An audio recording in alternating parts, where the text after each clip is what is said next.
এই মুরগিটা আল্লাহর আইনে ডিম দেয়, ডিমের উপরে তা দিয়ে বাচ্চা ফোটায়।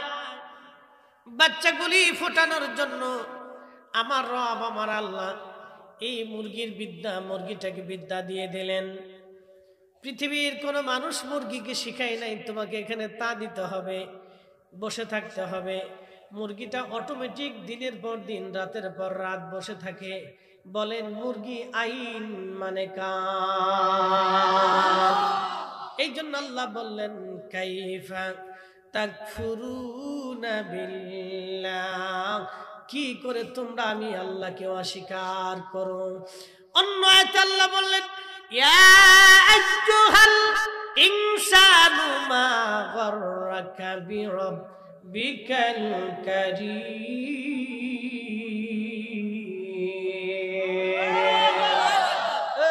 মানব জাতি, তোমাকে কিসে আল্লাহ থেকে জুদা করে দিল বলো? কে তোমাকে আল্লাহ থেকে জুদা করলো? কিসে তোমাকে আমি আল্লাহ থেকে জুদা করলো? হে মানব জাতি, তোমাকে কিসে আল্লাহ থেকে জুদা করলো বলো? কিসে আল্লাহ থেকে তোমাকে জুদা করলো বলো?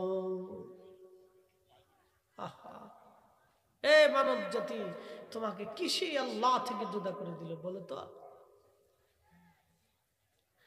আপনি যদি আল্লাহর সৃষ্টি নিয়ে চিন্তা করেন, হযরত সুলাইমান আলাইহিস সালাতু ওয়াস সালাম বিরাট বড় বাদশা ছিলেন। তিনি পৃথিবীর এমন কোন অঞ্চল নাই যেখানে বাদশাহী আল্লাহ তাকে না দিয়েছিলেন। বর্তমান দেখলেন আল্লাহু আকবার, যে ফিলিস্তিনে যুদ্ধ হয়, এই ফিলিস্তিনের গাজা অঞ্চল, আগে নাম ছিল আসকালান, এই গাজা অঞ্চল দিয়ে শুরু করে বাইতুল আকসাকে কেন্দ্র করে হযরত সুলাইমান আলাইহিস সালামের রাজ দরবার ছিল। ওনার 350 ছিল মানুষ মন্ত্রী, তার 350 ছিল জিন মন্ত্রী, আর গোয়েন্দা বাহিনীর প্রধান ছিল হুদহুদ, পাখি বাহিনী ছিল ওনার। লক্ষ লক্ষ সৈন্যরা যখন ওনার সাথে পিছনে পিছনে মার্চ করত, আল্লাহর আকাশের লক্ষ লক্ষ কোটি কোটি পাখিরা ওই উড়ে উড়ে উড়ে উড়ে সৈন্যদেরকে ছায়া দিতে থাকতো। আসতে হয়ে গেল না? জোরে বলে। তেলের গাড়ি তেলে চলে, হাওয়ার গাড়ি হাওয়ায় উড়ে, বিনা তেলে চালাই গাড়ি নবী সুলাইমান। আমরা সেই মুসলমান, আমরা সেই মুসলমান, ঠিক কিনা?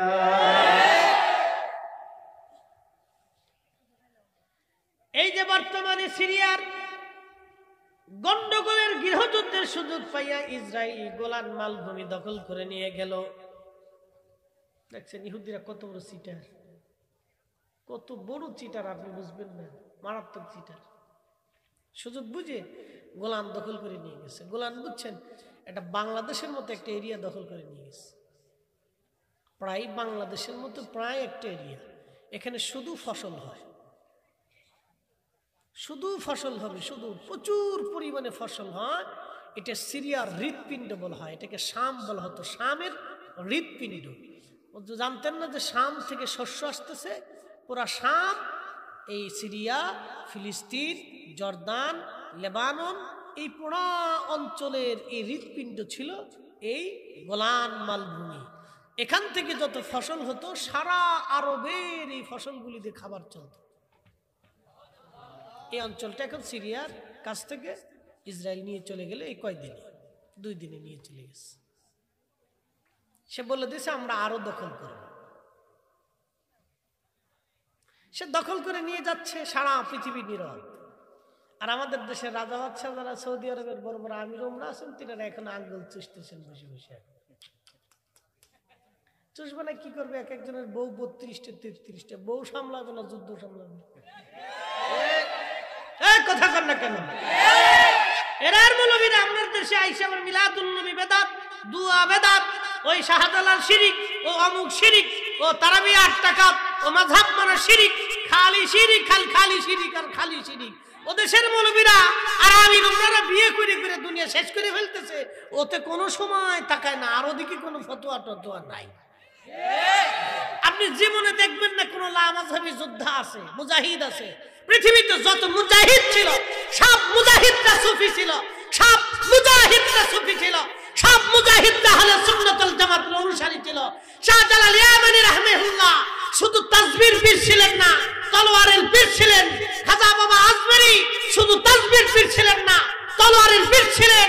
দাতা গঞ্জবাস মুজাদ্দিদ আল ফসারি সিরহিন্দি, বাহাউদ্দিন লক্ষ্মণ বুখারী, আলিফ আহমদী তুসি, আবুল হাসান খারকানি, তারা যদি এই ভূমিতে না আসতেন তাহলে কালেমার স্বাদ আমাদের নসিব হতো না। কথা বলেন আল্লাহু আকবার, নারে রিসালাত ইয়া রাসূলুল্লাহ, আহলে সুন্নাত ওয়াল জামাত জিন্দাবাদ জিন্দাবাদ, শাহজালালের তলোয়ার শাহজালালের তলোয়ার গর্জে উঠক আরেকবার, শাহজালালের তলোয়ার গর্জে উঠক আরেকবার।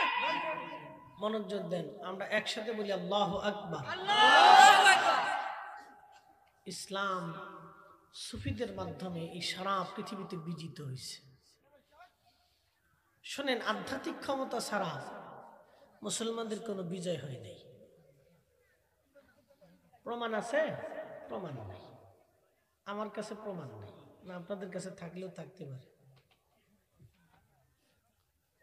খালিদ বিন ওয়ালিদ, তেনার একটা উপাধি ছিল সাইফুল্লাহ। একসাথে বলেন কি? জোরে বলেন। এর অর্থ হচ্ছে আল্লাহর তলোয়ার। একসাথে বলেন, কার তলোয়ার? এই সাইফুল্লাহ শব্দটা কার জবান থেকে আসছিল? নবীর জবান থেকে। একসাথে বলবেন আল্লাহু আকবার। দেখেন রসুলের জবানের ওজন কত। সাইফুল্লাহ তিনি একজন মানুষ, একজন জেনারেল। পৃথিবীতে শত শত যুদ্ধে তিনি নেতৃত্ব দিয়েছেন, জীবনে কোনো যুদ্ধে তিনি হারেন নাই। পৃথিবীতে এরকম জেনারেল দ্বিতীয়ত কোনো মা আর কোনোদিন জন্ম দিতে পারবে না। পৃথিবীতে ওনার জীবনে কোনো যুদ্ধে তিনি হারেন নাই। উনি এক হাত দিয়ে যুদ্ধ করতেন না, দু হাত দিয়ে তলোয়ার চালাইতেন। মুতার প্রান্তের ওনার দুই হাতে 8টা তলোয়ার ভেঙেছিল। আপনি একটা তলোয়ার আপনাকে দেবো, যদি আপনি ফিটেই ভাঙতে পারেন তা আমি বলবো আপনি বীর পুরুষ। আর উনি যুদ্ধ করে 8টা তলোয়ার ভাঙছে। একসাথে বলবেন আল্লাহু আকবার। সাইফুল্লাহ, জোরে বলেন কি? সাইফুল্লাহ কে বলেছে? নবী বলেছেন সাইফুল্লাহ তুমি আল্লাহর তলোয়ার। এখন প্রশ্ন, শুধুমাত্র রাসূল বলছেন তুমি আল্লাহর তলোয়ার, এই জন্য জীবনে কোনোদিন এই আল্লাহর তলোয়ার কোন তলোয়ারের কাছে পরাজিত হয় নাই। জীবনে কোনোদিন এই আল্লাহর তলোয়ার কোন তলোয়ারের নিচে পড়ে কাতিল হয় নাই। একসাথে বলবেন আল্লাহু আকবার। নবীর দোয়া, উনি সারা জীবন যুদ্ধ করে বিজয় অর্জন করছেন। এর পিছনে নবীর মুজিজা, আমার রাসূলের মুজিজা। ওই দিন যদি রাসূল ওনাকে সাইফুল্লাহ না বলতেন তাহলে ইসলামে খালিদ বিন ওয়ালিদের কোনো অস্তিত্ব ছিল না। ওনাকে তৈরি করেছেন আমার রাসূল, ওনার পিছনে দোয়া রাসূল, ওনার তলোয়ারের মুজিজা আমার রাসূলের মুজিজা। একসাথে বলা যাবে না আল্লাহু আকবার। দোয়া ছাড়া, আধ্যাত্মিকতা ছাড়া মুসলমানদের বিজয় কোনোদিন হয় নাই।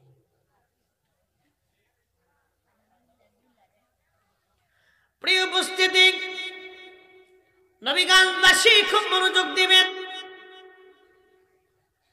হযরত ওমর রাদিয়াল্লাহু আনহুর জামানাতে মুসলমান মিশর দখল করলেন। আমর ইবনুল আস মিশর দখল হয়ে গেল। মিশর দখল করার পরে মিশরীয়দের প্রাচীন একটা প্রথা ছিল, ধর্ম বিশ্বাস ছিল। প্রাচীন একটা ধর্ম বিশ্বাস হলো, মিশরীয়রা বলতেন তারা নীল নদের জোয়ার আনার জন্য একজন সুন্দরী কুমারী ধরে নিয়ে আসতো। প্রত্যেক বছরে সুন্দরী কুমারী একটা মেয়েকে নিয়ে এসে নীল নদের পারে তারা জবাই দিত। জবাই দেওয়ার পরে রক্তগুলি গড়িয়ে গড়িয়ে গড়িয়ে গড়িয়ে রক্তগুলি গড়িয়ে গড়িয়ে গড়িয়ে গড়িয়ে নীল নদের পানির মধ্যে পড়ার পরে জোয়ার আসতো। জোয়ার আসতো, মুসলমানরা মিশর দখল করার পরে তাদের সে প্রাচীন বিশ্বাস মোতাবেক তারা এই সময় একটা কুমারী মেয়েকে বাছাই করে লটারি করে খুব আনন্দে উদযাপিত করে লক্ষ লক্ষ মিশরীয়রা ঢোলডগর পিটাইয়া গান গাইতে গাইতে নাচতে নাচতে তাকে নিয়ে যাচ্ছে। আজকে একজন কুমারী নারী হত্যা করা হবে এবং নীল নদের জোয়ার আসবে। এই মিথ্যা ধর্ম বিশ্বাসে কত মিশরী কুমারী নারীর জীবন চলে গেল শত শত বছরে, তার কোনো হিসাব নাই। আমাদের দেশে হিন্দু ধর্মের একটা বিশ্বাস ছিল, স্বামী যদি মারা যাইতো তাহলে স্বামীর সাথে জীবন্ত স্ত্রীকে আগুনে পুড়িয়ে মারা হতো। কারণ স্বামী স্বর্গে যাবে, স্ত্রী কেন স্বর্গে যাবে না? স্বামীর সাথে স্ত্রীকেও স্বর্গে পাঠানো হতো। কথা বুঝেন নাই মনে হয়? হিন্দুদের একটা ধর্ম বিশ্বাস ছিল যে স্বামী মারা গেলে স্বামীকে আগুনের চিতায় পোড়াইতো, সাথে জীবন্ত নারীকে তার স্ত্রীকে জীবন্ত ওই স্বামীর সাথে পুড়িয়ে মারা হতো। আপনি বুঝেন তো এটা কতটা অমানবিক, কতটা নিকৃষ্ট একটা মত, একটা বিশ্বাস যে বলতো স্বামী স্বর্গে যাবে, স্বামীর সাথে স্ত্রীও স্বর্গে চলে যাবে। এটা কতটা একটা নিকৃষ্ট ধর্ম বিশ্বাস আপনি একটু বুঝে নেন। এইভাবে পৃথিবীতে লক্ষ লক্ষ নারীর জীবন চলে গেল। হাজার বছরে লক্ষ লক্ষ নারীর জীবন চলে গেল এক পুরুষের সাথে জীবন চলে গেল এক মিথ্যা ধর্ম বিশ্বাসের জন্য।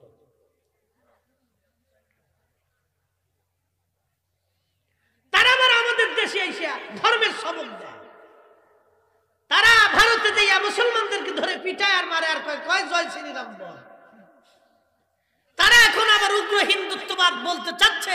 খাজা বাবা আজমিরের মাজারে আগে মন্দির ছিল, ওটা ভেঙে আমরা মন্দির বানাবো।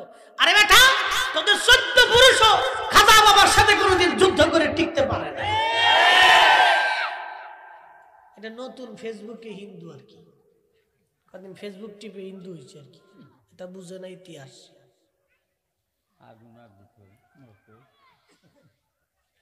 প্রিয় মুসলমান, খুব মনোযোগ দিবেন। মিশরীয়দের ধর্ম বিশ্বাসী কত শত শত নারীর জীবন চলে গেল, তার কোনো হিসাব নাই। একটা ধর্ম বিশ্বাস, মিথ্যা ধর্ম বিশ্বাসে। হাজিরিন, খুব মনোযোগ দিয়ে কথাগুলি শুনবেন। আজ মিশরবাসীরা ঘন ঘটা করে বিরাট বড় আয়োজন করে লক্ষ লক্ষ মিশরবাসী রওনা হল। আজ কুমারী মেয়ে হত্যা করা হবে, জবাই করা হবে, রক্তগুলি গড়াইয়া গড়াইয়া আজকে নীল নদের মধ্যে যাবে আর জোয়ার আসবে। আজকে একটা কথা শুনে রাখবেন, পৃথিবীতে 2টা নদী সরাসরি আল্লাহর জান্নাত থেকে আল্লাহ পাঠিয়েছে। একটা নদী নীল নদ, আর একটা নদী হচ্ছে ফোরাত নদ। এই জন্য হাজার হাজার মাইল অতিবাহিত হওয়ার পরেও এই নদী একটা দিনের জন্য কখনো শুকায় যায় না। একবার জোরে বলবেন কি মারহাবা। 2টা নদী সরাসরি আল্লাহর জান্নাত থেকে এসেছে। নীল নদ আর ফোরাত নদ। শুনে যাবেন নবীগঞ্জবাসী,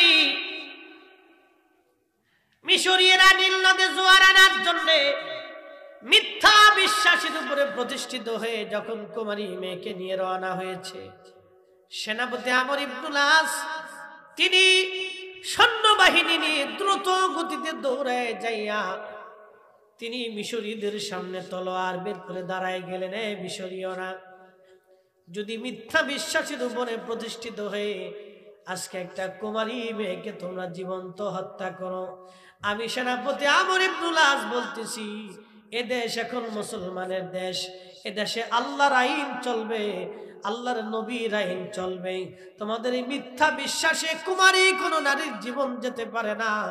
যদি এই মেয়েকে তোমরা হত্যা করো, নীল নদের পরে যদি তোমরা জবাই করো, আমি আমর ইবনুল আস বলতেছি, তোমাদের প্রত্যেকটা মিশরীয় যারা এই কাজ করবা, তোমাদের দেহ থেকে মাথায় তলোয়ার দিয়ে বিচ্ছিন্ন করব। আরো জোরে বলেন, জোরে জোরে জোরে জোরে।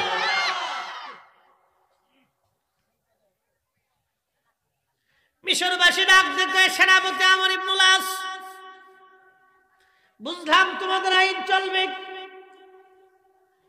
কিন্তু আমরা এই কুমারী মেয়েটাকে জবাই করার পরে রক্তগুলি নীল নদে গড়ে পড়ার পরে জোয়ার আসবে, যদি তোমরা নীল নদের জোয়ার এনে দিতে পারো মুসলমানরা, তাহলে আমরা আর কোনোদিন এই মেয়ে হত্যা করব না। একসাথে বলবেন আল্লাহু আকবার। তাহলে এই মেয়ে কোনোদিন আমরা হত্যা করব না, কিন্তু কাজ হলো তোমরা নীল নদের জোয়ার এনে দিবা। ঠিক তখনই সেনাপতি আমর ইবনুল আস বললেন, হ্যাঁ, জোয়ার তো আমি আনতে পারবো না, কিন্তু আমার একজন খলিফা আছে, আমার একজন আমির আছে, আমি আমার আমিরের কাছে আগে চিঠি লিখবো, আমিরের পক্ষ থেকে কি ফরমায়েন আসে তারপরে তোমাদেরকে জানাবো, তার আগে কিন্তু তোমরা এই মেয়েকে হত্যা করতে পারবে না। আমি আমিরুল মুমিনিন খলিফাতুল মুসলিমিন হযরত ওমরের কাছে চিঠি পাঠাবো, দেখি আমার ওমর কি ফরমান দেয়, আমার ওমরের ফরমান মোতাবেক আমি ফয়সালা করব। একবার জোরে বলেন না আল্লাহু আকবার। শুনে যান আমির কেমন হওয়া দরকার। আজারে বাজারে আমির পিছনে দৌড়ে লাভ নাই, কোনো ফায়দা নেই। আমিরের মতো আমির হইতে হবে, বুঝে যাবে আজকে। হাজরাতে আমার ইবনুল আস চিঠি পাঠাইলেন আমিরুল মুমিনিন ওমরের কাছে। চিঠির মধ্যে তিনি লিখে পাঠাইলেন, আমিরুল মুমিনিন, মিশরীয়দের প্রাচীন ধর্ম বিশ্বাস হচ্ছে কুমারী নারী তারা হত্যা করবে, জবাই করবে, রক্তগুলি গড়িয়ে গড়িয়ে নীল নদের পানিতে যাবে, আর নীল নদে জোয়ার আসবে। সেই মোতাবেক এই বছরও তারা একটা মেয়েকে, কুমারী মেয়েকে বাছাই করে নীল নদের জবাই করার জন্য নিয়ে যাচ্ছিল। আমি বাধা দিয়েছি, কিন্তু তাদের দাবি হলো নীল নদের জোয়ার এনে দিতে হবে।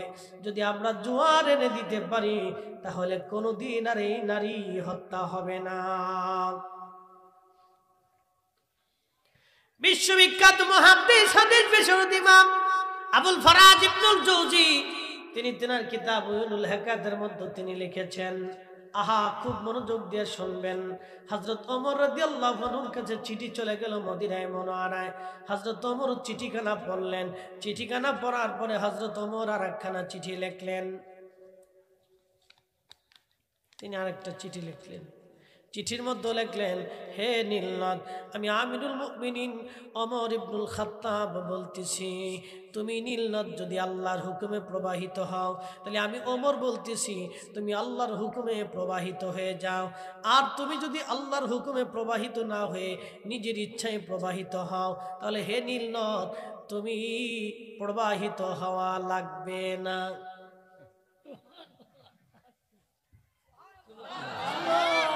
না, একসাথে না বললে বুঝবো কি বল, জোরে বলেন, একসাথে বলে আল্লাহু আকবার। আল্লাহ এক, জোরে বলেন আল্লাহ এক, জোরে বলেন আল্লাহ এক, জোরে বলেন আল্লাহ। আশহাদু আল্লাহ ইলাহা ইল্লাল্লাহ, জোরে বলেন আশহাদু আল্লাহ ইলাহা ইল্লাল্লাহ ওয়া আশহাদু আন্না মুহাম্মাদান আবদুহু ওয়া রাসূলুহু। আল্লাহ ছাড়া আর কোনো ইলাহা নাই এবং আমাদের নবী হচ্ছেন আল্লাহর রাসূল এবং আল্লাহর বান্দা এবং শ্রেষ্ঠ রাসূল আল্লাহর হাবিব। কথা বলেন ঠিক না বেঠিক? ওমর কি চিঠিতে কি লিখলেন, হে নীলনদ, আমি আমিরুল মুমিনিন ওমর ইবনুল খাত্তাব বলতেছি, যদি তুমি আল্লাহর হুকুমে প্রবাহিত হয়ে থাকা তাহলে আল্লাহর হুকুমেই প্রবাহিত হবে, আর যদি তুমি তোমার নিজের ইচ্ছায় প্রবাহিত হও আল্লাহর হুকুম ব্যতীত, তাহলে তোমাকে প্রবাহিত হতে হবে না। তাহলে নীলনদ কার হুকুমে চলে?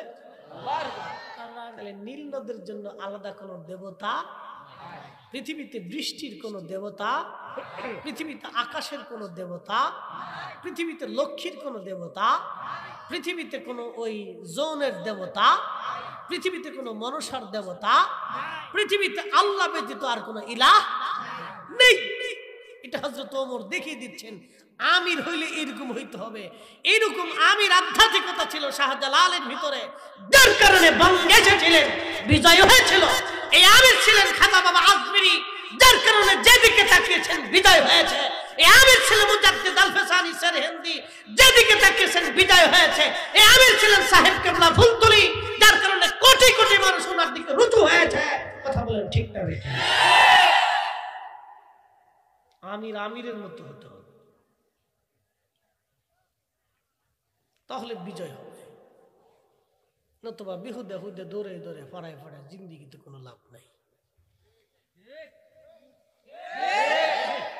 ইউনুসি বালা, ইউনুসি বালা, হে বেটা এবারেই বালা, তো ওই চলুক, ওইটার দরকার নেই। হাজারাতে আমার চিঠিখানা লিখে ভাঁজ করে বার্তাবাহকের হাতে দিয়ে বললেন, বার্তাবাহক চিঠিখানা নিয়ে সেনাপতি আমর ইবনুল আসের হাতে দিবে, আর বলে দিবে ওমর বলে দিয়েছেন চিঠিখানা নিয়ে যেন নীল নদের মধ্যে ছেড়ে দিয়ে আসে। তেলের গাড়ি তেলে চলে,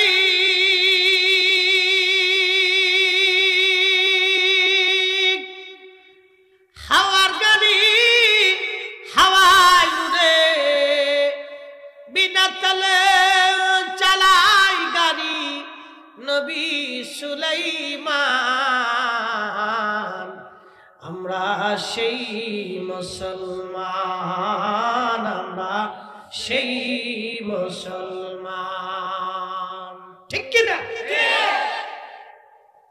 চিঠিখানা নিয়ে নীল নদের মধ্যে ছেড়ে দিয়ে আসে। সেনাপতি আমর ইবনুল আস চিঠিখানা নিয়ে নীল নদের মধ্যে ছেড়ে দিলেন, ছেড়ে দিয়ে চলে আসলেন। এখন আমার প্রশ্ন জবাব দিবেন, নীল নদের কি কোন মাদ্রাসায় পড়ছে, কোন স্কুলে পড়েছে? তাহলে নীল নদের কাছে ওমরের চিঠি কে পৌঁছাইল? নীল নদের কাছে ওমরের ভাষা কে জানাইল? আল্লাহ আল্লাহ আল্লাহ। তার মানে বুঝে গেল আমির শুধু আমির না, আমিরের শরীয়ত আছে, আধ্যাত্মিকতাও আছে।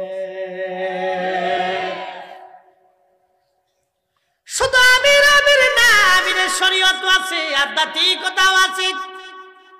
ইলমুল কালব আছে, ইলমুল কালব আছে, ইলমুল কালব আছে, ইলমুল কাল। শুধু নামাজ থাকলে হবে না, ইলমুল কাল থাকতে হবে।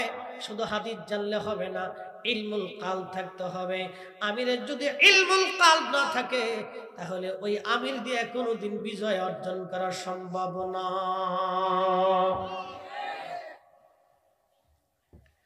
চিঠিখানা ছেড়ে দিয়ে চলে আসলেন আমর ইবনুল আস। চিঠি ছেড়ে দিয়ে চলে আসার পরে নীল নদের মধ্যে জোয়ার আসলো, জোয়ার এসে গেল। আজকে 1400 বছর পার হয়ে গেছে।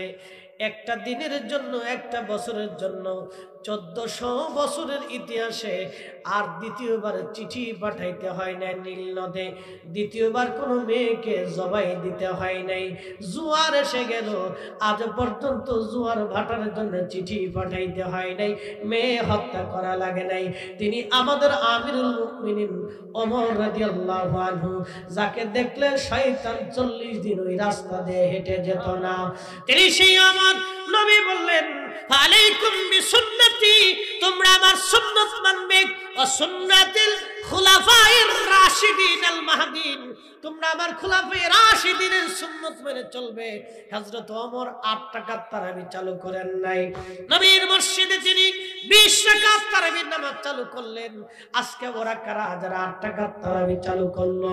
আমরা মনে করি আজকে ওমর যদি দুনিয়াতে বেঁচে থাকতেন, জুতা পিটা করে মুসলিম সাম্রাজ্য থেকে এদেরকে তাড়াইয়া দিত।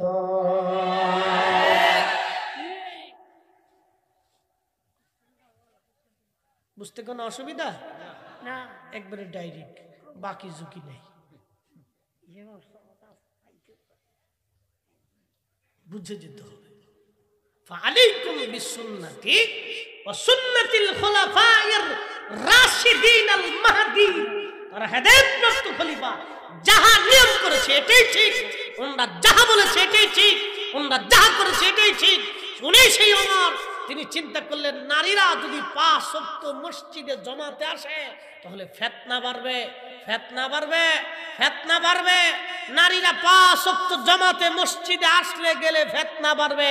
হযরত ওমর বলে দিলেন, এ নারী সমাজ, রাসূল বলেছেন নারীরা ঘরে নামাজ পড়লে এটাই উত্তম, অতএব তোমরাও নারীরা ঘরে চলে যাবে, আর কখনো মসজিদে নববীতে নামাজে আসবে না, কারণ নারীরা ঘর থেকে বের হয়ে মসজিদে আসলে ফিতনা বাড়বে। বলে হুজুর বাজারে গেলেও ফিতনা হলো না, বাজারে গেলেও ফিতনা হয়, মার্কেটে গেলেও ফিতনা হলো না, মার্কেটে গেলেও ফিতনা হয়, ওই অমুক জায়গায় গেলেও ফিতনা হলো না, সমুক জায়গায় গেলেও ফিতনা হয়। তবে শুনে যান, 5 ওয়াক্ত যদি একটা মেয়ে বারবার ঘর থেকে বের হয়ে মসজিদে যায় তো স্বাস্থ্য ভাই কোনায় দাঁড়ায় শীষ দিয়ে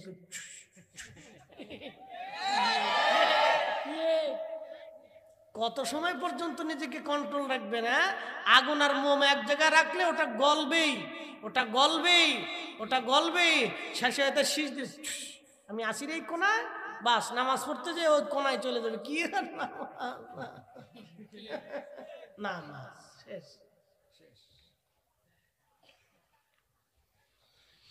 এই জন্য হযরত ওমর বলে দিলেন, কোন নারী মসজিদ আসবে না। আরে লামাযহাবির দল এরা নতুন করে ফিতনা বাঁধাইয়া নারীদেরকে ঘর থেকে বের করিয়া মসজিদের ভিতর আনাইয়া তারপরে শিশুর পিছুর বাঁধানোর চেষ্টা করতেছে। সব ধান্দাবাজ। কথা বলেন ঠিক না বেঠিক? আর আমরা বললে আমরা হয়ে যাবো বেদাতি, আমরা বেদাতি হয়ে গেছি।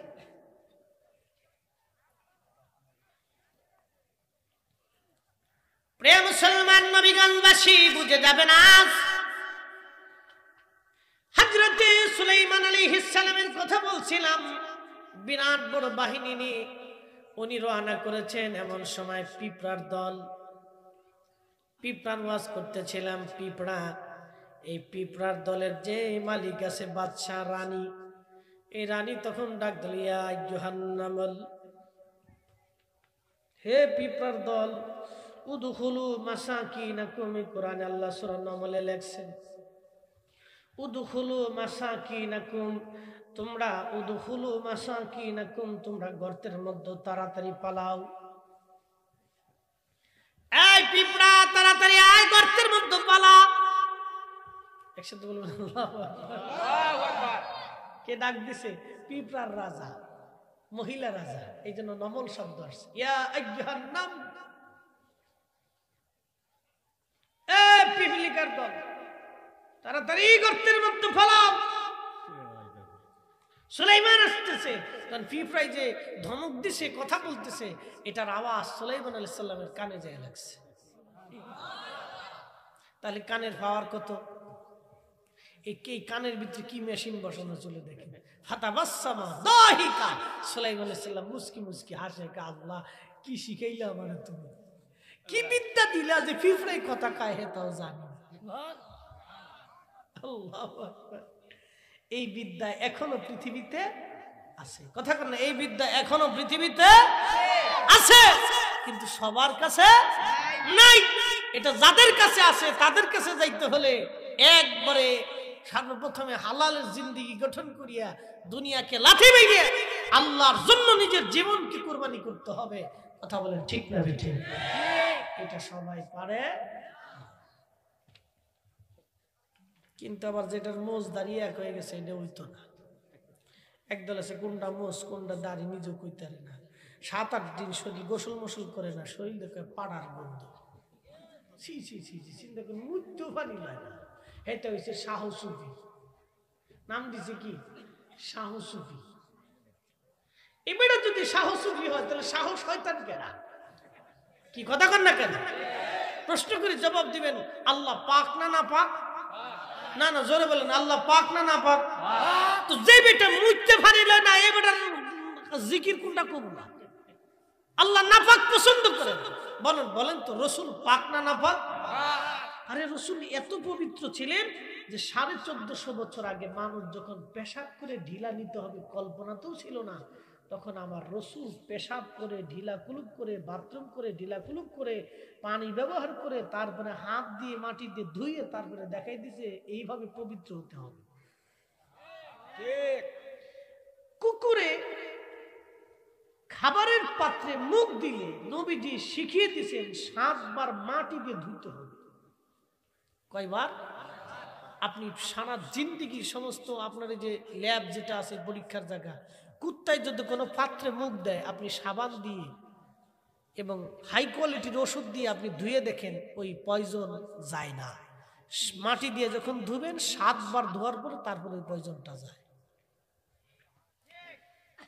কিন্তু আমাদের দেশে এই পৃথিবীতে এখন খ্রিস্টানরা কুত্তা পালে, মানে আমাদের বাংলাদেশেও অনেকেও এরকম কুত্তা পালা শুরু করছে। কুত্তা লিয়া হুয়ে থাকে, কুত্তারে চুমা দেয়। কি কথা কর না কেন? কুত্তারে চুমা দেয়। মানুষ কত কোয়ালিটি না। নিরাপত্তার জন্য বাড়ি পাহারা দেওয়ার জন্য কুত্তা পালবেন, এটা ভালো, খারাপ না।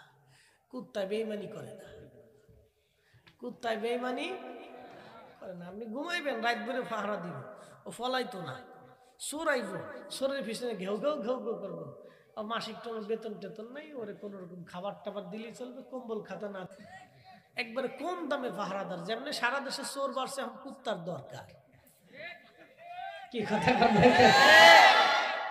সারা দেশে যেমনি চোর বাড়ছে, এখন কুত্তার দরকার, কুত্তার দরকার। ফালবেন এটা, ফাইলেন কিতা করতে না। যে সিস্টেম সেই সিস্টেম, যেই নদীর যে ভাও এইভাবে নৌকা ভাও, তাহলে নৌকা ডুবে যাওয়ার সম্ভাবনা আছে। যেমনি চোর বাড়ছে কুত্তা ফালতে ফালেন, বেশি করে ফালেন, কিন্তু চুমা টুমা দিয়ে না, কিন্তু বিপদ আছে। এটার বাইরেও না পাক, ভিতরেও কিন্তু না পাক। কিন্তু এমন এক আজব প্রাণী বেইমানি করে না, নাফরমানি পাবেন না। আচ্ছা বলেন তো, কুত্তার মতো দেখতে কিন্তু শিয়াল কুত্তার মতোই দেখা যায়। শিয়াল শিয়াল শিয়ালরে যদি আপনি আদর যত্ন করে বাইতে নিয়ে সুন্দর মতো খাওয়ান, প্রত্যেকদিন মুরগা খাওয়ান, খাসি খাওয়ান, গরু খাওয়ান, ও কিন্তু মুরগা চুরি করে জঙ্গলে চলেই যাবে। কুত্তার কাজ শিয়াল দিয়ে হয় না, শিয়ালের কাজ কুত্তা দিয়ে হয় না। আপনি জীবনে মুরগি পাহারা দিতে হলে শিয়াল এনে মুরগি পাহারা দিতে পারবেন না।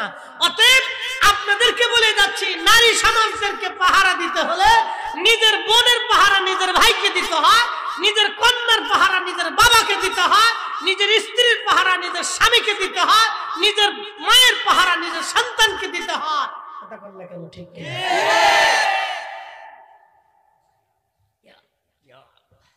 আপনাদেরকে উচিত কথা বুঝিয়ে দিয়ে গেলাম, মনে রাখবেন। হাজিরিন, খুবই মনোযোগ দিবেন। প্রিয় নবীগঞ্জবাসী, সোহেলপুরবাসী, আল্লাহর পৃথিবী বড় চমৎকার, আল্লাহ বড় অনেক বড় কুদরত আলাই। জন্য আল্লাহ বলেন, কাইফা তাকফুরুনা বিল্লাহি ওয়া কুনতুম আমওয়াতা। কি করে তোমরা আমি আল্লাহকে অস্বীকার করো, অথচ তুমি নির্জীব ছিলে, নিষ্প্রাণ ছিলে, দেহহীন ছিলে, তোমার কোনো অস্তিত্ব পৃথিবীতে ছিল না। আমার বয়স 40, আজ থেকে 45 বছর আগে এই পৃথিবীতে ফরিদি হিসাবের কোনো অস্তিত্বই ছিল না। কি এটা? কি ফান নি? আরে সিলেটের বিখ্যাত ফান রে, ফান ছাড়া সিলেট অসল। সিলেটে যদি ফান আমদানি না হয়, যে কতজন হারিস্টা করবে আল্লাহ জানে। বালা বালা বালা ফান খান। ফান তো গাছের পাতা, এটার ভিতরে অনেক বরকত আছে। খাবেন কিন্তু চুন খায়েন না, জর্দা মর্দা খায়েন না, শুধু পান খাইলে, সুবুরি খাইলেও ভালো। সুবুরিও একটা গাছের ফল, কাঁচা সুবুরি খাইলে ব্রেন প্রশস্ত হয়, বেশি না, সামথিং সামথিং। যাই হোক, পান খাবেন অসুবিধা হলে গাছের পাতা, এটা খাইলে উপকার আছে, খারাপ না, এটা খাইলে উপকার আছে। তো যাই হোক, আমি যে কথার দিকে যাচ্ছিলাম, যে আমরা আল্লাহকে কি করে অস্বীকার করব? আমরা তো এই 45 বছর আগে আমি এই পৃথিবীতে কোনো অস্তিত্ব আমার ছিল না, কোনো অস্তিত্ব ছিল না। বাকি 100 বছর পরে আমারও আর কিছু থাকবে না। কি কথা ঠিক কিনা?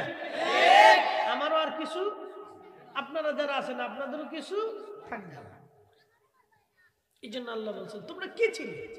কিচ্ছু ছিল না, নির্জীব ছিলে। বাবার শরীরের ভিতরে নির্যাসের মধ্যে ছিল তুমি, মায়ের শরীরের ভিতরে নির্যাসের মধ্যে তুমি ছিলে, তুমি কিচ্ছু ছিলে না। ফাহিয়াকুম, আমি তোমাকে জীবন দিলাম, আমি তোমাকে জিন্দেগি দিয়েছি, আমি তোমাকে সব দিলাম, তুমি কিচ্ছু ছিলে না। এই জন্য কোরআন আল্লাহ বললেন ওয়া বাদা খালকাল ইনসানি মিন তিন, মানব জাতির সৃষ্টির সূচনা করলাম মাটি থেকে। সুম্মা জাআলা নাসলাহু মিন সুলালাতিন মিন মাইন মাহিন।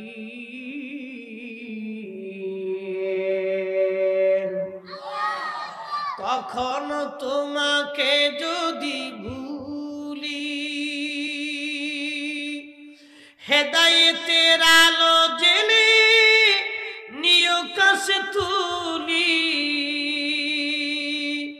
ঠাই দিও প্রিয়তম অগমহিয়ান।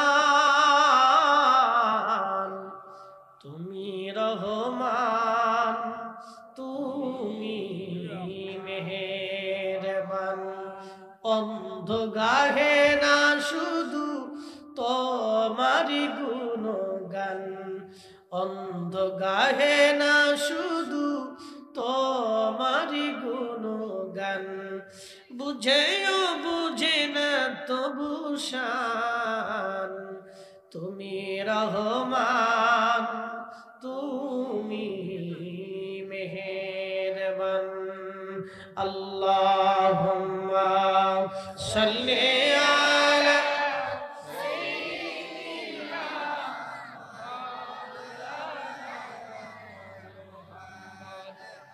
وعلى آل سيدنا।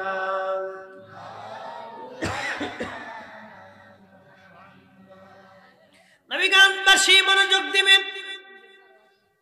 মানব শরীর থেকে নির্গত পানি নির্যাস থেকে আল্লাহ আমাদেরকে নসল সৃষ্টি করলেন। আমার আল্লাহ আল্লাহ বললেন সুম্মা জাআলা নাসলাহু, আমি রব্বুল আলামিন তোমাদের নসল সৃষ্টি করলাম, বংশধারা। মিন সুলালাতিন মিন মাইন মাহিন, বাবা মায়ের শরীর থেকে নির্গত নির্যাস পানি থেকে আমি রব্বুল আলামিন তোমাদের নসল সৃষ্টি করলাম। ভাই দিলাম, বোন দিলাম, ভাতিজা দিলাম, সন্তান দিলাম, ভাগিনা দিলাম, নাতি দিলাম, পুতি দিলাম। বংশধারা আমি আল্লাহ রাব্বুল আলামিন বিস্তার করলাম। মিন সুলালাতিন মিন মাইন মাহিন, কিছুই ছিলাম না একদিন, সব যিনি দিলেন একসাথে বলেন সেই মালিকের নাম কি? সেজদা হবে কার? জিকির হবে কার? আইন মানব কার? জীবন গ্রহণ করব কার? আল্লাহ নবীর।